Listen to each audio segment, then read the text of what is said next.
Hi guys, my name is Yash Maheshwari and I'm a 23-year-old passionate stock market investor. So those of you who don't know about my investing journey, I'll highly recommend कि यार पहले आप जाके previous video देखो because in that video I've explained how I identified my first multi-bagger stock and invested around 2.5 lakh rupees in a single stock and made over 600% in 2 years, right? Now, of course, when this happened, I was in my college in second year and I was extremely happy, right? मेरे demat account में 15 लाख रुपए पड़े होते थे, right? But at the same time this got me thinking कि what if I again identify another company another stock जहाँ पे अगर मैं इन्वेस्टमेंट अमाउंट बहुत सिग्निफिकेंट लेवल पे इन्वेस्ट करूँ and even then if I make 100% return also na, then I'll make a lot of money, right? And this is what exactly happened in February 2024, where I invested 20 lakh rupees in a single stock again and made over 100% returns in next 9 months. And I'm 100% sure, not 100%, but I'm pretty much confident that this amount is going to become more than 1 CR in next 2 3 years, right? But the fact why I'm telling all of this is because when I started my investing journey ना तो मेरे काफ़ी friends family members और relative ने बहुत demotivate किया कि यार स्टॉक मार्केट गैम्बल होता है इसको परस्यू मत कर and you will रूइन your career in this, right? And उस दिन से मैंने सोचा that I will prove all of them wrong, right? Because if you do it with the right mindset and right knowledge ना, then this is a complete legitimate business in itself, right? But the fact is, 90% of the people have been losing money in the stock markets, are still losing money in the stock markets, and will keep on losing money in the stock markets. And its reason बहुत simple है because nobody gives a fuck about learning यार. And if you are someone who is watching this and if you have that hunger to learn and that passion to create wealth for yourself, then this video is definitely for you, right? Because trust me on this, जो भी knowledge and value मैं इस video में देने वाला हूँ, ये पिछले 5 6 साल लगे मेरे को ये सब गेन करने में एंड सबको एक सारी डॉट्स कनेक्ट करने में, right?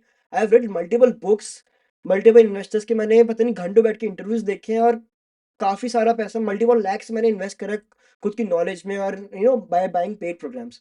And I am telling you 90% of the paid programs में भी नॉलेज कवर नहीं होने होती है जो मैं इस वीडियो में आपको बताने वाला हूँ, right?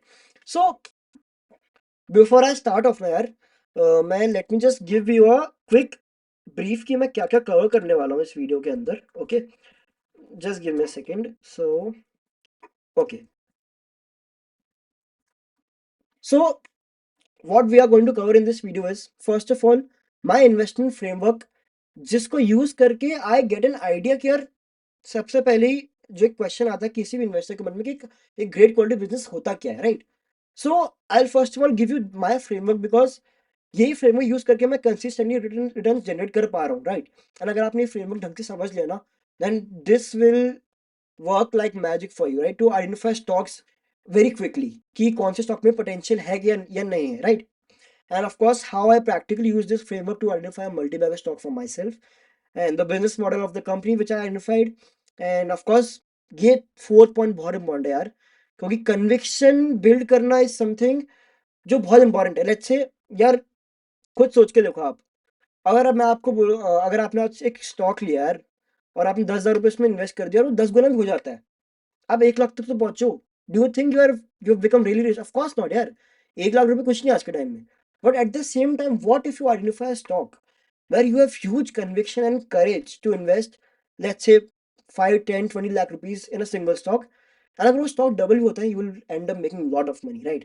And that is what exactly I am going to teach you in this video, right? And of course fifth point is conviction build करने के लिए आपको सबसे पहले आनी चाहिए कि खुद की इन्वेस्टमेंट थीसिस कैसे बनाए. And you have to come up with a target price of a stock for next 2 3 years. अगर आपने वो टारगेट प्राइस का आपको आइडिया लग गया कि स्टॉक 2 3 साल में किस लेवल जा सकता है और अभी कहाँ पे है, और वहीं से आपको कन्विक्शन आएगा, करेज आएगा, and that's how you will end up making lot of money. Okay, so सबसे पहले ना I want to give you a disclaimer कि यार ये वीडियो मैं 4 5 पार्ट्स में कवर करने वाला हूँ बिकॉज द थिंग इज जो कंटेंट है वो बहुत सारा है and it's not possible for me to cover all of this in entire one video, आपके लिए काफ़ी बोरिंग हो जाएगी, right? So I will try my best कि मैं कम से कम पार्ट्स में इसको शूट करके आपको पूरी वैल्यू दे पाऊँ, right? So first of all इस वीडियो में we are going to cover my investment framework, right? So चलते हैं पहले ओपन बोर्ड की तरफ। Okay, so first of all whenever I think about investing in a company यार, सबसे पहले मेरे अंदर एक क्वेश्चन ये आता है, अगर एक कंपनी में को इन्वेस्ट करना दैट मीन उसका बिजनेस बहुत अच्छा होना चाहिए, right? Now the question arises, what is the definition of a great quality business?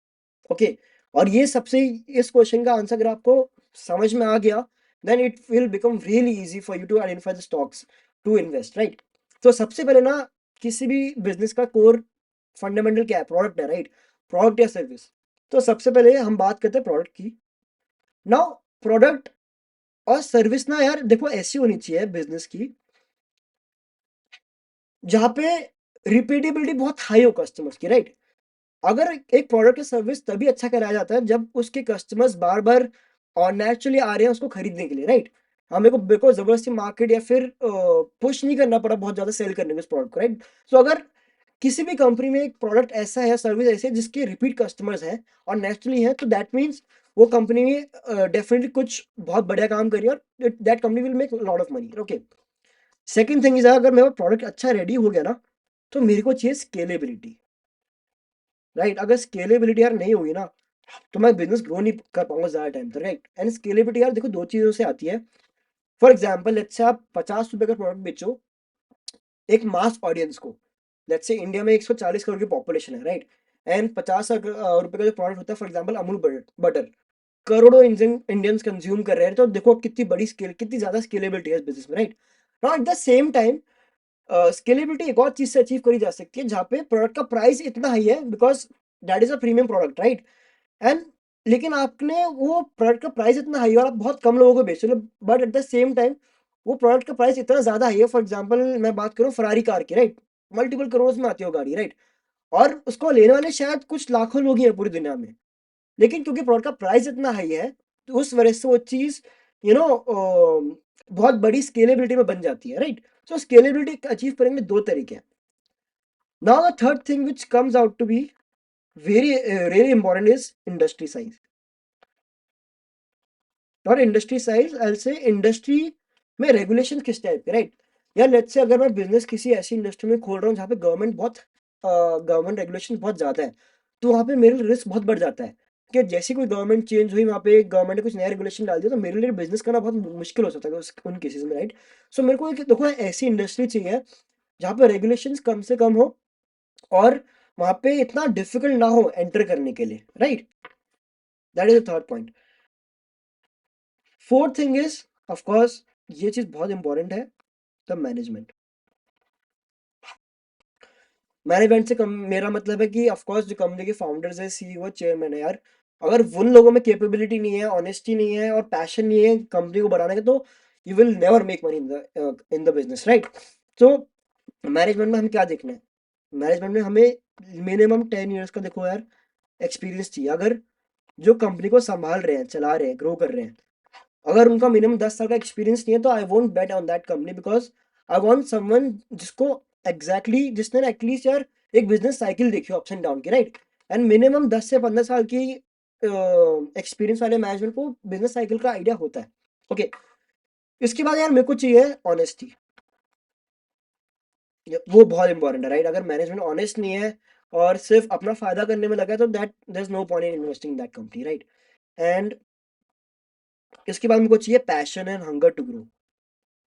देखो अगर मैनेजमेंट के पास एक्सपीरियंस है, ऑनेस्टी है और पैशन नहीं है ना, ग्रोथ माइंडसेट नहीं है ना, तो वो कंपनी कभी पैसा बना के देगी नहीं लॉन्ग टर्म में आपको, राइट? सो ये तीन चीजें बहुत इंपॉर्टेंट है ना। ऑफ कोर्स मैं अपकमिंग जो वीडियो के पार्ट्स होंगे उसमें बताऊंगा ये चीजें हमें आइडेंटिफाई करनी कैसे किसी भी मैनेजमेंट के अंदर। ओके, फिफ्थ थिंग इज यार, ये बहुत इंपॉर्टेंट पॉइंट है, इसको प्लीज नोट कर लेना, इज कॉम्पेटिटिव एडवांटेज,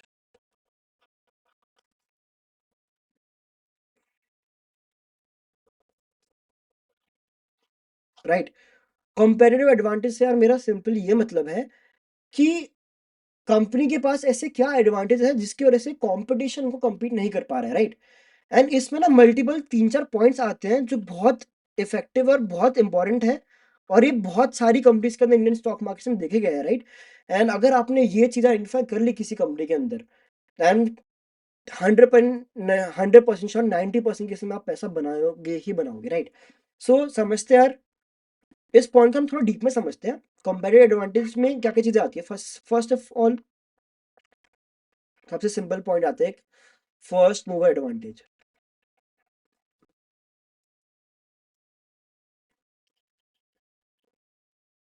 यार आई गेस आप लोग नाम से ही समझ लोगे फर्स्ट मूवर एडवांटेज का क्या मतलब है, राइट?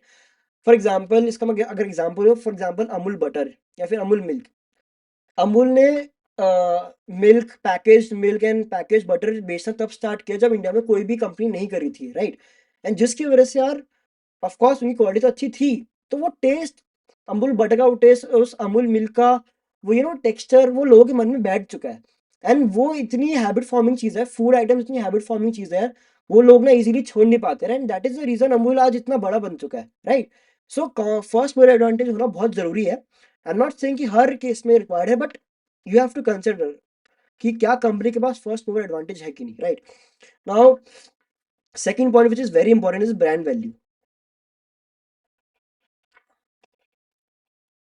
ओके, क्या कंपनी के पास जो प्रोडक्ट्स है, जो सर्विस कंपनी बेच रही है, क्या कंपनी के पास एक ब्रांड वैल्यू का एडवांटेज है? ना ऑफ कोर्स ये ना, ब्रांड वैल्यू का कंसेप्ट काफी सब्जेक्टिव है, बिकॉज ब्रांड वैल्यू से मोस्टली लोग समझते हैं कि यार, अगर अच्छा, अगर एक मर्सिडीज है जो कि बहुत फर्स्ट एक लग्जरी लग्जरी ब्रांड है, राइट? दैट मीन मर्सिडीज के पास बहुत अच्छा एडवांटेज है और वो कंपटीशन से आगे नहीं, ऐसा नहीं है, इसको प्लीज ध्यान से समझना। मैं ना दो आपको एग्जांपल समझाता हूँ, राइट? ब्रांड वैल्यू का एग्जैक्टली मतलब, ब्रांड वैल्यू एडवांटेज का एग्जैक्टली मतलब क्या होता है? ओके, लेट्स से आज की डेट में अगर हम मर्सिडीज और बीएमडब्ल्यू को देखो, दोनों लग्जरी कार सेगमेंट में आते हैं, दोनों लग्जरी ब्रांड्स है, राइट? बट थिंग इज, अगर मैं क्वेश्चन पूछूं आप लोगों से यार, कि क्या बीएमडब्ल्यू और मर्सिडीज का एक दूसरे पे या फिर एक का किसी के ऊपर पे कोई प्राइसिंग एडवांटेज है? ऑनेस्टली स्पीकिंग, ऑनेस्टली आप जवाब देना, answer would be no.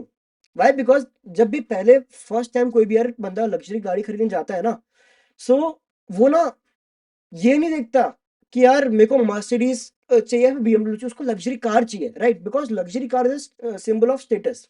Okay, now Mercedes, if you आप जाओ गूगल करो, मर्सिडीज और बीएमडब्ल्यू के मोस्टली जितनी भी सेगमेंट्स की गाड़ी है ना, सिमिलर प्राइसिंग रेंज में, अगर बीएमडब्ल्यू की 40 लाख की कोई गाड़ी है तो मर्सिडीज के पास भी 40-50 लाख की कोई गाड़ी होगी, राइट? अगर बीएमडब्ल्यू के पास कोई 1 करोड़ की गाड़ी है तो मर्सिडीज के पास भी 1 करोड़ की गाड़ी है, राइट? ना इस केस में क्या होगा? Let's say if you are consumer and आपकी अपनी फर्स्ट लग्जरी कार परचेज करनी है, एंड लेट्स से मर्सिडीज की एक कार है 50 लाख की एंड बीएमडब्ल्यू की कार है 40 lakhs की, right? Most probably you'll opt for the 40 lakhs version of the BMW, right? Because यहाँ पे ना कंज्यूमर इतना डिफरेंशिएट नहीं कर रहा है, क्योंकि दोनों में उसको लग्जरी मिल रहा है, राइट? उसको यहाँ पे प्राइस सेंसिटिविटी की वजह से लग्जरी BMW में मिल रही है और स्टेटस में सेम स्टेटस मिल रहा है, तो उसको मर्सिडीज में मिलेगा, राइट? दैट इज वाई वो पर्सन BMW को ऑप्ट करेगा, राइट? एंड इस केस में मर्सिडीज के पास कोई ब्रांड एडवांटेज नहीं है। ओके, नाउ अब ब्रांड एडवांटेज एडवांटेज होता क्या है? इसका एक क्लियर कट एग्जाम्पल है एप्पल, राइट? आज आप एप्पल के मोबाइल फोन्स देखो, कोई भी एप्पल का नया मॉडल अराउंड 80,000 में लॉन्च होता है, राइट? एंड उसके जो एप्पल के जो कॉम्पिटिटर्स हैं, सैमसंग हो गया, वन प्लस हो गया, राइट? इनके जो भी लेटेस्ट फोन होते हैं 50-60,000 की रेंज में होते हैं, एंड इनके पास एप्पल से ज्यादा बैटरी होती है, अच्छा कैमरा होता है, अच्छे सेंसर्स होते हैं। स्टिल लोग एप्पल के पीछे भाग रहे हैं बिकॉज एप्पल के पास वो ब्रांड वैल्यू है, राइट? तो यार इससे हम लोग क्या समझ रहे हैं? ब्रांड वैल्यू एडवांटेज तब है किसी कंपनी या प्रोडक्ट के पास जब कस्टमर्स उस पर्टिकुलर प्रोडक्ट के लिए एक्स्ट्रा प्रीमियम देने को तैयार है, डिस्पाइट वो प्रोडक्ट कुछ लेवल पे इंफीरियर है उनके कॉम्पिटिटर से, right? And that is the share example of brand value. अगर आपने ये किसी भी प्रोडक्ट या कंपनी में आइडेंटिफाई कर लिया ना, यार ये बहुत स्ट्रॉन्ग एडवांटेज होता है, और ड्यू टू दिस एडवांटेज ना कंपनीज बहुत सारे पैसा बना रहा है। Apple is a clear cut example, right? Third हम बात करें यार, एक एडवांटेज होता है, इसको हम बोलते हैं network effect.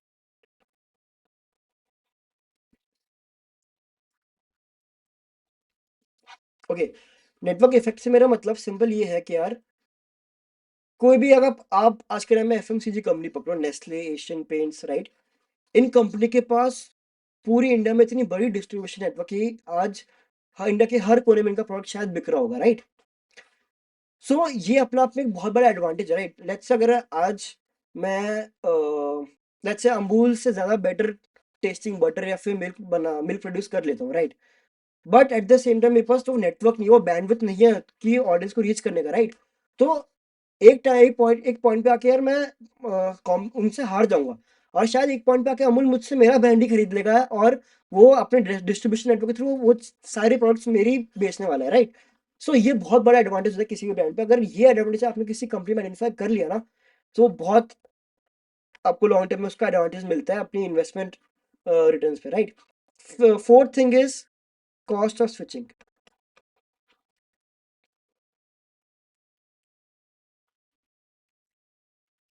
So what do I mean by cost of switching is basically कोई भी प्रोडक्ट या सर्विस जिसको आप एक कंपनी से दूसरी कंपनी स्विच करोगे, तो एक कस्टमर को पेन से गुजरना पड़ रहा है, जिस पेन की वजह से वो स्विच नहीं कर रहा है। इसका एक क्लियर एग्जांपल है बैंक अकाउंट्स, राइट।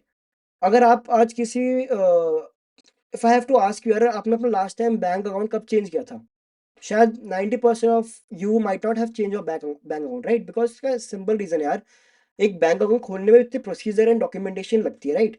एंड उसके बाद अगर आप एक बार आपका बैंक अकाउंट खुल गया, आपका वही अकाउंट हर जगह यूपीआई में यूज हो रहा है, आपकी सैलरी अकाउंट में भी वही डिटेल्स है, right. And that is the reason आप स्विच नहीं करोगे किसी भी नए बैंक अकाउंट में जस्ट फॉर एक दो एक्स्ट्रा परसेंट के रिटर्न पे, राइट। सो ये एक बहुत स्टिकीनेस होती है, इसको हम बोलते हैं cost of switching, right. And इसी वजह से company like HDFC bank are thriving, right. और इसका मैं सेकंड एग्जांपल आपको देता हूँ टेलीकॉम सेक्टर में, राइट। और आप देखो आपका जो भी फोन नंबर है, द सिम जो आप यूज करते हो, राइट, मोस्ट प्रोबेबली आप 10-15 साल से वही सिम कार्ड यूज कर रहे हो, वही फोन नंबर यूज कर रहे हो। Why? Because sim card change करना, फिर एक नया फोन नंबर लेना है, अपने आप में बहुत बड़ा हेडेक है, राइट। आपको सबको अपने पूरे रिलेटिव्स को, फ्रेंड्स को नया नंबर देना पड़ेगा, right.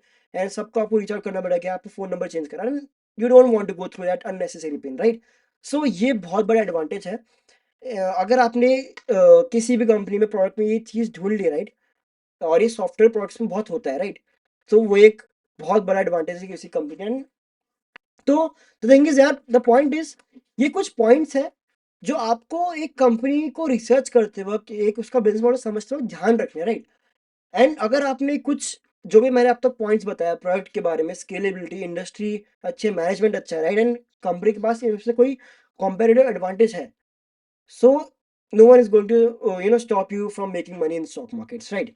And I'll tell you, जब भी ऐसा किसी कंपनी के पास सारे एडवांटेजेस होते हैं, फीचर्स होते हैं, मोस्टली उस कंपनी में डेट बहुत कम होता है, एंड उनकी प्रॉफिट मार्जिन बहुत ज़्यादा हाई होते हैं, बिकॉज उनको ज़रूरत नहीं पड़ती पहली बार डेट रेस करने की, क्योंकि उनका प्रोडक्ट ही अच्छा होता है, बिजनेस मॉडल इतना अच्छा है कि यार वो पैसा बना रहे हैं, right.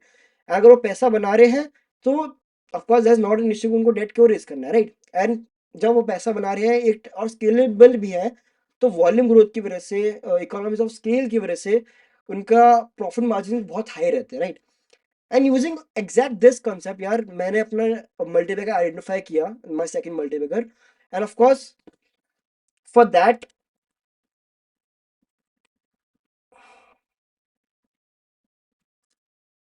Okay, and of course यार वो जानने के लिए of course you have to wait for the second video, because in this part I am only going to cover the investment framework, right. Because I want to I want all of you to imbibe this framework, इस framework को सीख के just go out and Google करो, research करो अपने आप से, companies के बारे में पढ़ो, नेस्ले, जो भी कंपनी आपके आपके लिए फेमिलियर है, right. And try to identify companies में कौन कौन से एडवांटेज है, and you'll definitely find some common points, right?